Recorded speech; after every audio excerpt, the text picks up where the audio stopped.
நான் எப்படி போகணும்னு நினச்ச ட்ரிப்பு இப்போ இப்படி போக வச்சுட்டாங்களே. ஏதாச்சும் சொன்னீங்களா? ஆ இல்லையே. மைண்ட் வாய்ஸ் சத்தமாக கேட்குது. என்ன சோகம் உள்ள இத்தனை நாள் எங்கிருந்த புள்ள. செம சாங்ல நீ.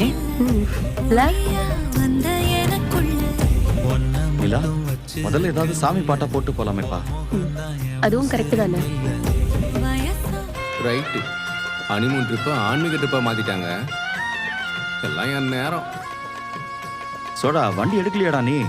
ஆ இதோ எடுக்கிறேன்.